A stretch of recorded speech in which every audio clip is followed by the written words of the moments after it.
So I grew up hunting in West Virginia.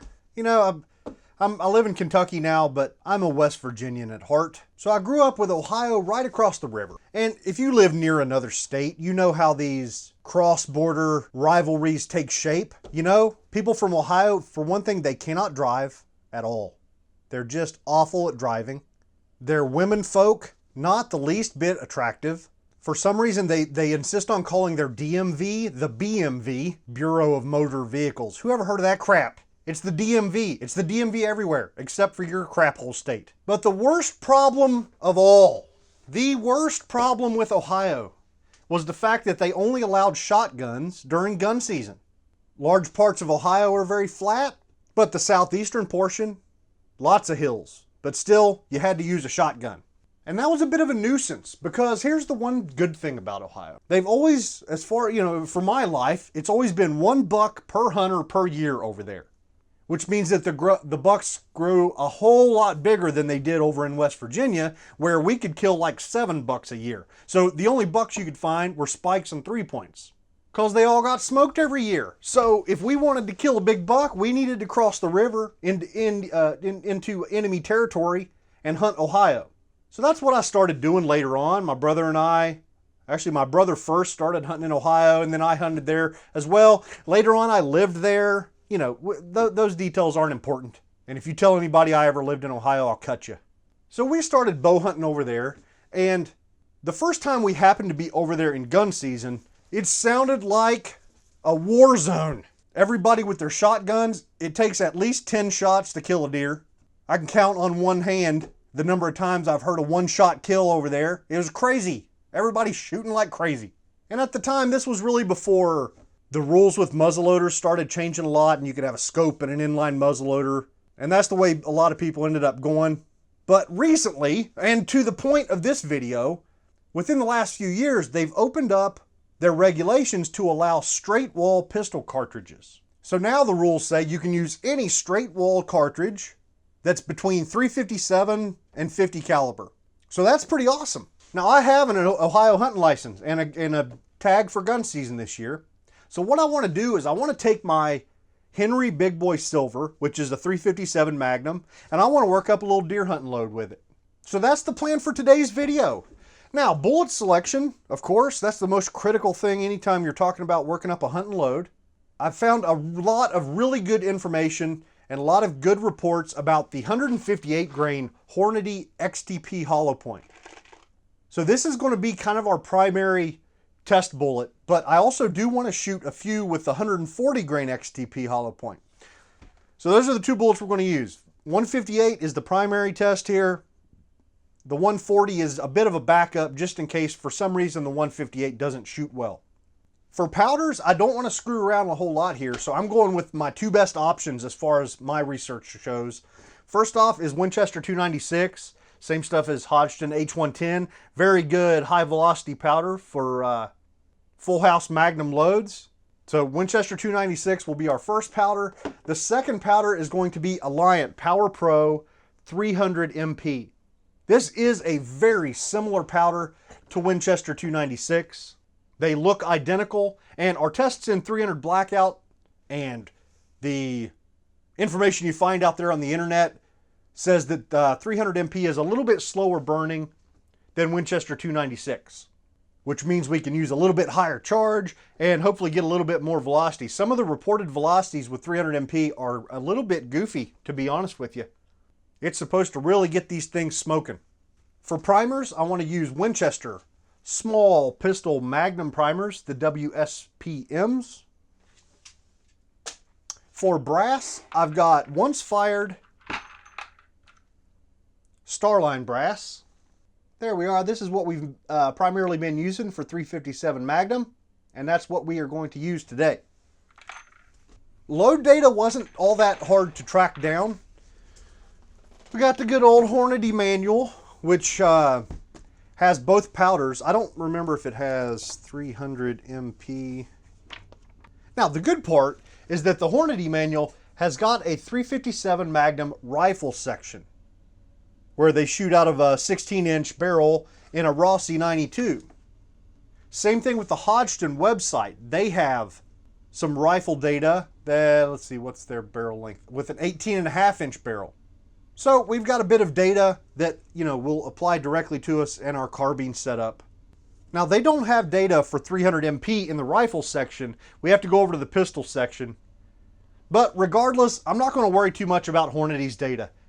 We know they're a little conservative sometimes, and their numbers for both of these powders are a little bit low. But one thing to note here from the Hornady manual is they show an overall length of 1.590 with both the 140 and the 158 XTP. Now, if we go to the Hodgdon website for H110 data, Winchester 296 data, they show a max charge of 16.7 grains. And they shoot an overall length that's just a little bit shorter, 10 thousandths shorter at 1.580.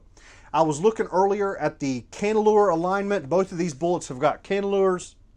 And I think the 1.580 overall length lines that cantilure up with our case mouth a little bit better, so that's what I'm going to go with. And Hodgdon shows a max charge of 16.7 grains and a starting charge of 15. We're going to shoot 15.8 up to 16.7 in 0.3 of a grain increments. So we're going right up to the Hodgdon max. We're going to shoot 4 loads, so 15.8 up to 16.7. Now with the Alliant Power Pro 300 MP, if we look at the Alliant website, they use 158 grain Spear Gold Dot hollow points. Now, the Spear Gold Dot is a little bit weird construction, like I don't know if it's plated, bonded, whatever. It's not a normal jacketed bullet. And it seems like the load data for the Gold Dots is a little bit hotter than your standard jacketed data a lot of times. So they show a max of 18.6. I only want to go up to 18.2.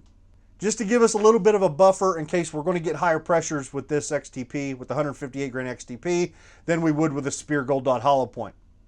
So let's shoot 17.3 up to 18.2. Now over on with the 140 grain XTP, I only want to shoot 10 of them, just to kind of get an idea of how they group and give us a backup in case the 158 is terrible. Hodgdon shows a max charge with that guy of 19.0 grains. So I want to shoot 18.5 and 19.0. And we're going to shoot that same overall length of 1.580. Hopefully that makes sense. 4 groups with each of the powders with the 158, and then 2 groups with the 140 and Winchester 296. That makes 50 shots, and that should make for a good little test. So the table is set, we're ready to rock, and our first step is going to be resizing this brass. So we're using our Lee Deluxe pistol die set, which has a carbide resizing die. So no lube necessary. We're just going to run these guys up in there. We want to make sure that we have good contact between the shell holder and the bottom of the die at the top of the stroke. We do. So that guy is resized and ready to rock. Now, before I forget, here at this same time, we've got our flaring die. Let me grab a bullet. So I don't want to flare a ton, but the normal resized case, you'll see that it's a bit of a pain in the butt to get a bullet sitting on it halfway decent. So let's give it just a little bit of flare. I think right now I've got this set up at kind of the starting spot in the direction, so we might need to screw it down just a little bit more. Nope, not really. Just that little bit is all we need here. You can see now that it is setting down inside of there a little bit, and that is plenty for a jacketed bullet like this guy. Yep, no problems at all. So that's what we'll do.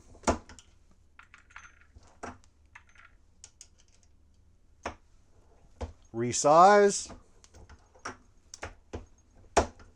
and flare.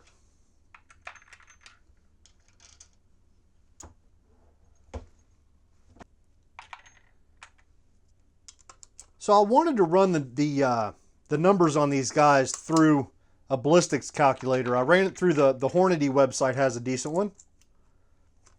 For velocity, I think 1650 is a good goal. I think we're probably going to exceed that a little bit, especially with the 300 MP. But for running the preliminary numbers, I chose 1650. And it looks pretty darn good to me. With a 50-yard zero, I'm 3.1 inches low at 100 yards. So it looks like this is going to be a good, you know, point and shoot sort of trajectory out to 100 yards. I think that's what I'll cap myself at. You know, this will be 100 yards and in gun. Because if we look at, you know, the numbers here, at 100 yards, we're still going 1,356 feet per second. So that's like point blank numbers with a revolver.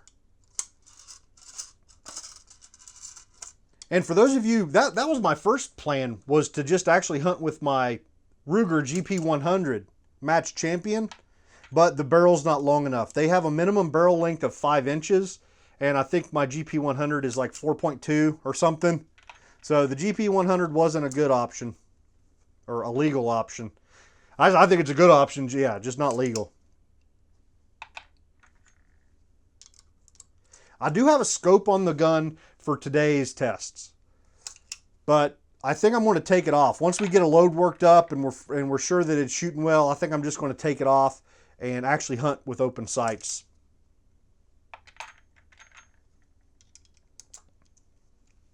So as you can see, I'm getting the primers put in these guys with my RCBS hand priming tool.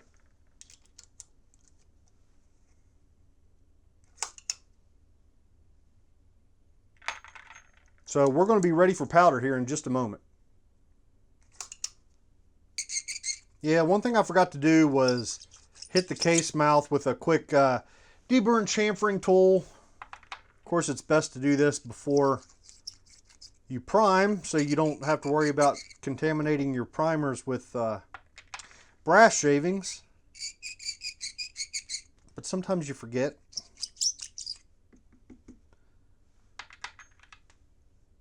So that's it. Nothing crazy, just a little bit, just to get rid of any burrs on the case mouth that might cause us problems during bullet seeding. So we are now ready for powder.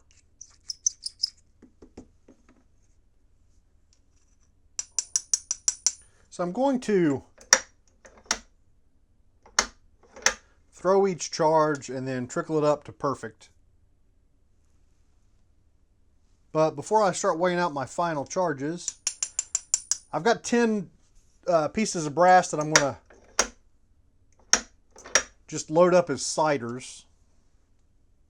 Try and get this scope dialed in a little bit. So I'm throwing right around 16 grains, which is near the starting point on our Winchester 296 loads. So I think I'll just go ahead and use this setting and throw these first 10 and then come back and trickle the others.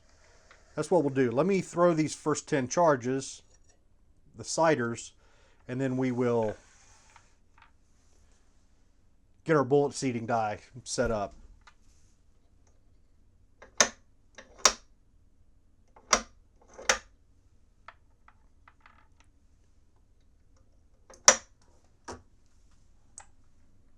All right, we know we're seeding to just about at our cantilever, so we can use that to at least get things close.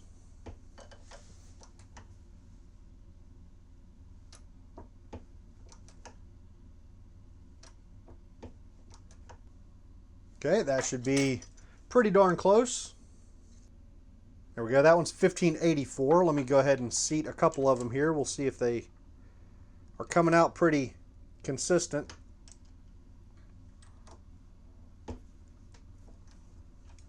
Yep, 1585, so very, very close. Let's go ahead and dial her down. A couple more thousandths. Maybe too far. That one went to 1578. Yep, 1578. I went just a smidgen too far.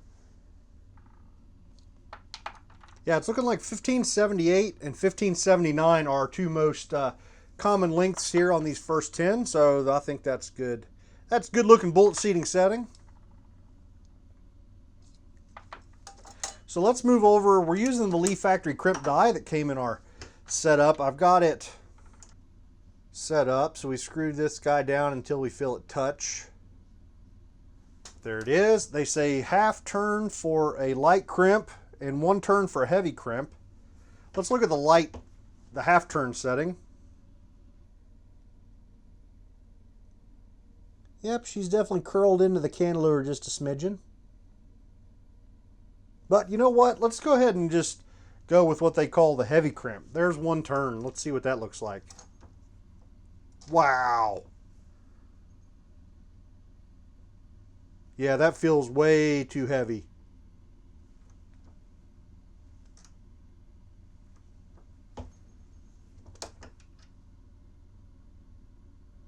There we go. That's a little bit lighter. The press seems to take a little bit less effort than that full turn. That full turn just felt a little bit too heavy. So this is maybe 3/4 of a turn on the Leaf Factory crimp die, and you can see that case mouth getting tucked in there pretty nicely. That looks like a good looking round to me. Think that'd kill a deer? I think it would. So basically what's remaining is me measuring out 50 charges and then doing this exact same thing with those bullets. So not much to see.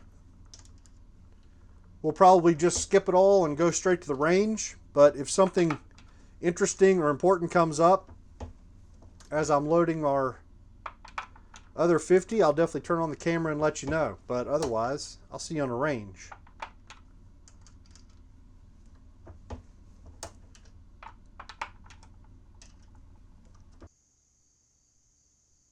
Okay, folks, we've got a target out at 100 yards. There's my chronograph.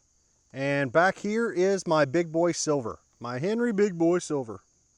Looking beautiful, except for a bunch of smudge marks and fingerprints, which are just plain unavoidable. I don't know what I was thinking about buying a silver one. But it sure is pretty when you shine it up. To be honest, so I bought this scope mount. This is a Henry scope mount. And this is a 4 to 12 Vortex crossfire I've got on there.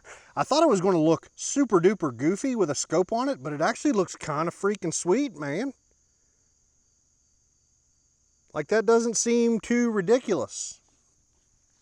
My initial plan was to get maybe like a 1 to 4 power scope in silver.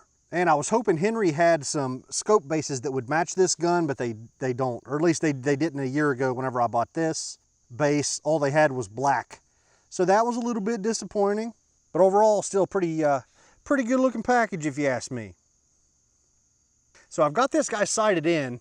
I got it sighted in at 100 yards. Our sighter loads, which I think were about 16 grains of Winchester 296, were already almost 1,700 feet per second. So I think some of the velocities we're seeing are going to be silly, but hopefully we don't hit pressure problems. Man, the stock on this thing is just freaking beautiful. Got the large lever.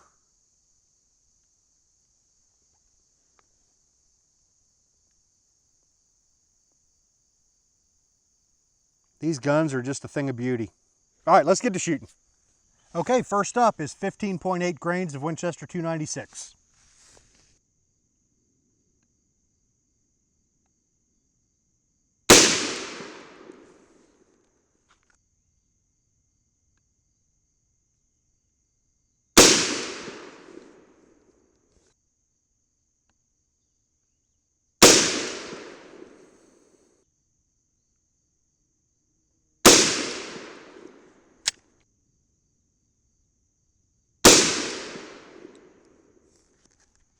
All right, that's not a bad group to start out with. Yeah, not bad at all. So moving on to 16.1 grains.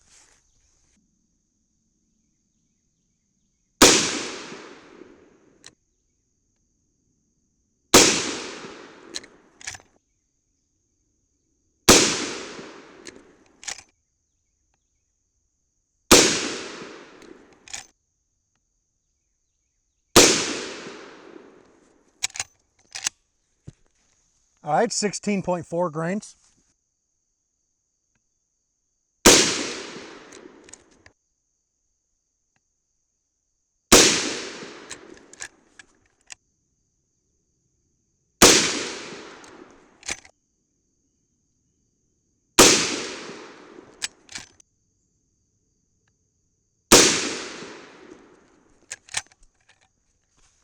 Okay, last up with Winchester 296 is 16.7 grains.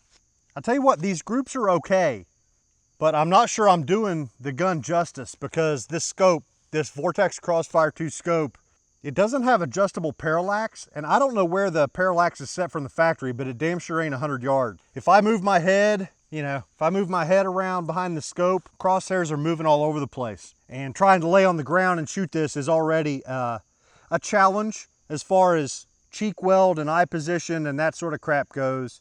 So yeah, I'm struggling a little bit here, but the groups down range are not too bad. All right, 16.7 grains.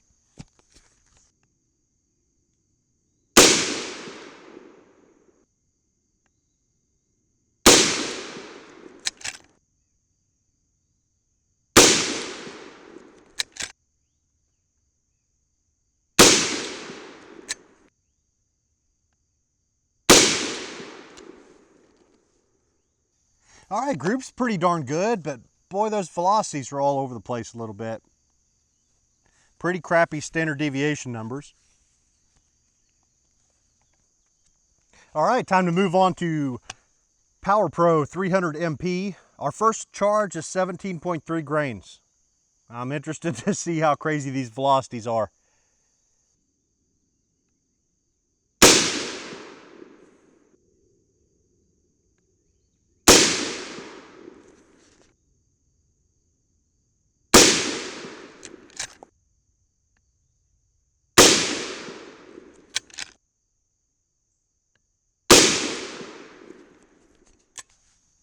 All right, decent group there to start off with the Power Pro 300 MP. 1711 is not crazy, and that's our first standard deviation below 20, so the signs are good so far. The brass has looked good all along. Haven't really run into any primer flattening or anything like that. So moving right along, 17.6 grains of 300 MP.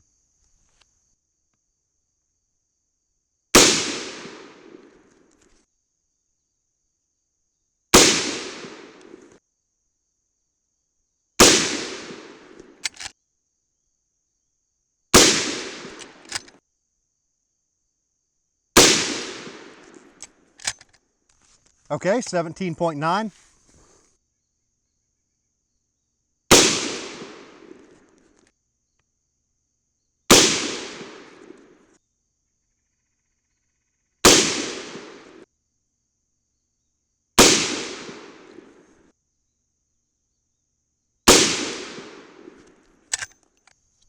Okay, last up with the 300 MP is 18.2 grains.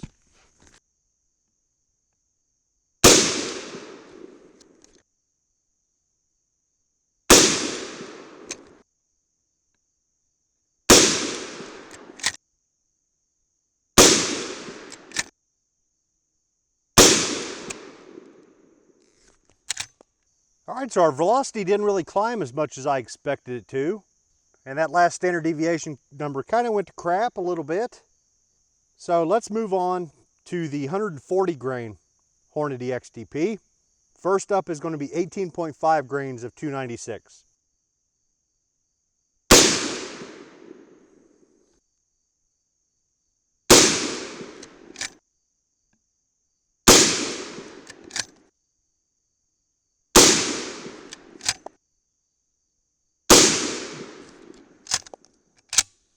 Okay, last up is 19 grains with the 140.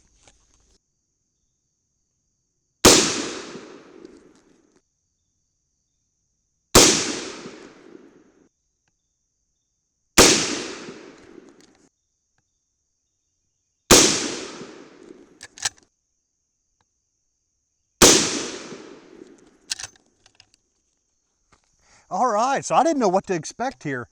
Putting a scope on the Henry for the first time, but those groups aren't bad at all, especially with the scope difficulties I was mentioning. So let's get back to the bench and talk this over. All right, let's start with a look at the brass, and it'll be a really quick look because this brass all looks outstanding. Let's see, so this row right here would be our top charge of 300 MP, which was our probably our highest pressure load. Still very nice looking primers.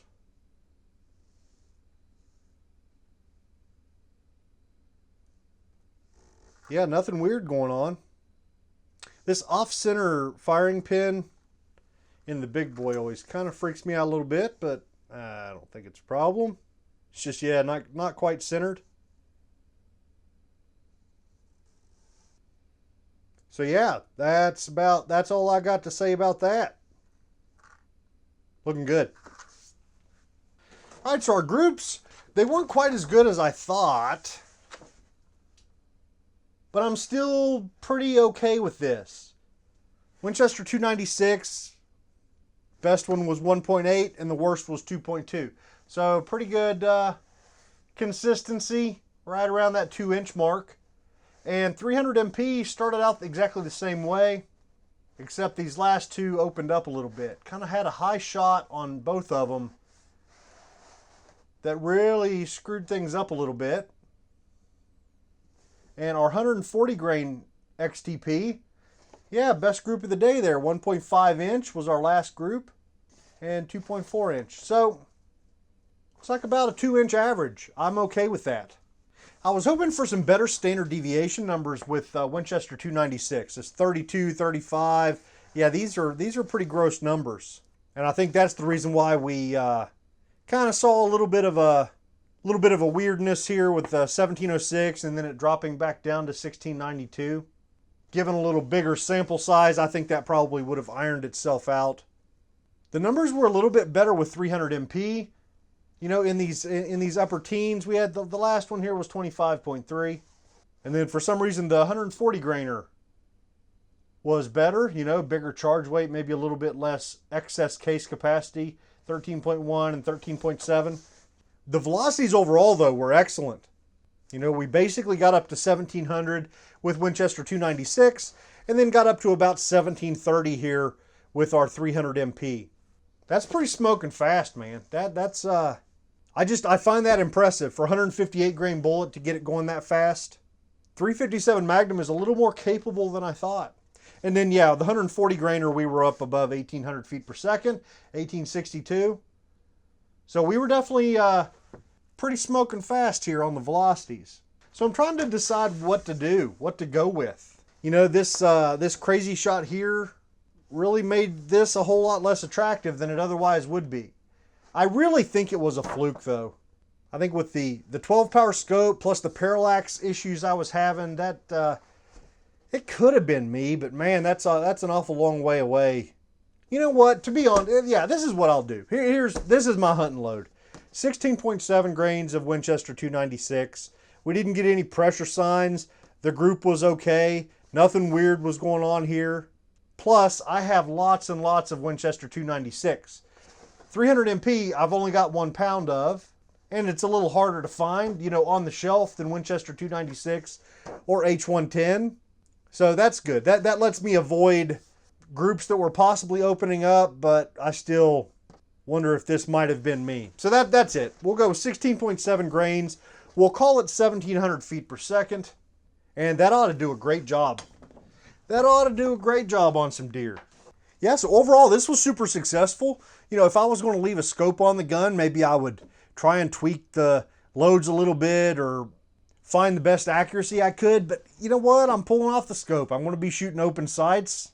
Whether the gun's shooting 2 inches or 2.5 inches, I'm not going to be able to tell or care. So this is good. We got where we needed to be in the end. So I think that pretty much covers it. I hope to have some 357 Magnum pistol stuff coming up soon, you know, with the Ruger GP100. It's been way too long since I've shot that gun and had it out. So, all right, I think that's where we'll call it done. If you want to help support the channel, come check me out at patreon.com/reloading, and I will see you guys next time.